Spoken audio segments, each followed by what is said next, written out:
श्री राम मित्रों, मैं हास्य कवि धीरज शर्मा, नालछा जिला धार, मध्य प्रदेश। आज मैं आपका सामने पश्चिम बंगाल की बात करने आया हूँ। वहाँ का हालात की बात करने आया हूँ।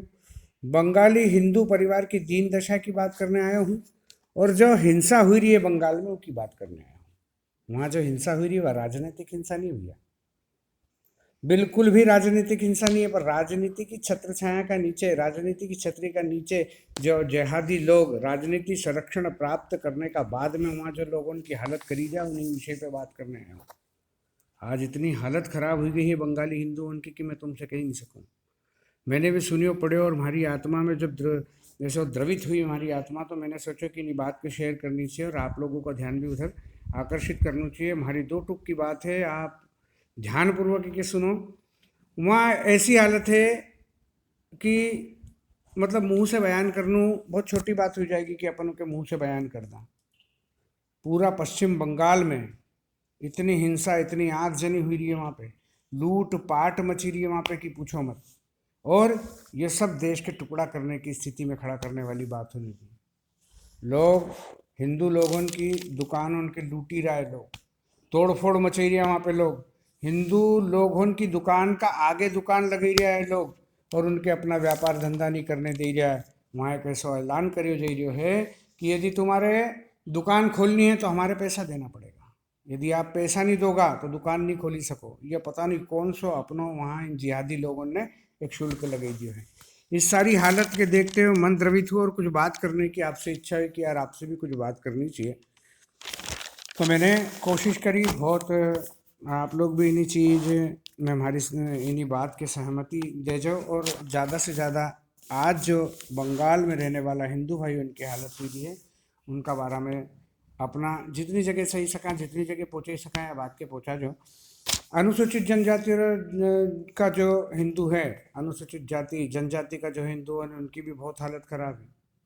उनका ऊपर हमला हुई रहा है, उनका साथ लूट पाट अभद्रता हुई रही है। वहाँ के हिंदू बहन बेटियों का साथ में बद से बदतर व्यवहार की जा रही है जो मुंह से कहने का काबिल नहीं है। पश्चिम बंगाल का हिंदू परिवार, उनकी हालत यहाँ तक की है कि हिंदू बंधुओं का खेत उजाड़ दे, फसल नष्ट कर दे। पश्चिम बंगाल में अपना निजी खेत के अंदर लोग तालाब खुदवाई के उसमें मछली पालन को काम करें, उनकी आजीविका को साधन है। उन तालाबों में वहाँ जेर डालो जा रही है जिससे मछली मरी रही है और वह आर्थिक रूप से पंगु होता जा रही है। जो लोग इनका तालाब में जहर डाली रहा है वे सब जिहादी लोग हैं।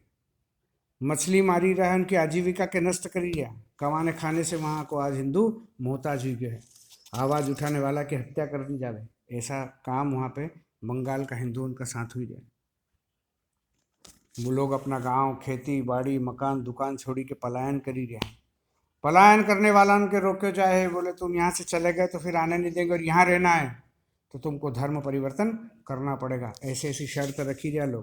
लोग निरंतर उनका ऊपर दबाव बनाई रहा, बलात्कार हुई रहा, हत्या हुई रही। वहाँ पे हत्या और बलात्कार तो आम बात हुई।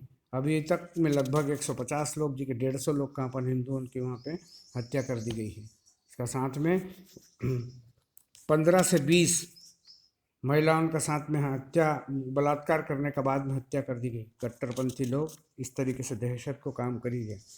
लगभग 3500 गाँव, छोटा बड़ा जो गांव है, उनमें आगजनी, हिंसा और इन सारी बातों की घटनाएं जो है वे हिंदुओं का साथ हुई। जैसी भी बुलवई के मकान तोड़वाई दे, वहाँ पे वे अपनी दुकान तोड़वाई दे और उस पर कब्जा करी दे। ऐसा लोग अब वहाँ गांव में जब छोड़ी छोड़ी के जाने के मजबूर हुई गया तो उनके सामान भी अपना घर को नहीं ले जाने।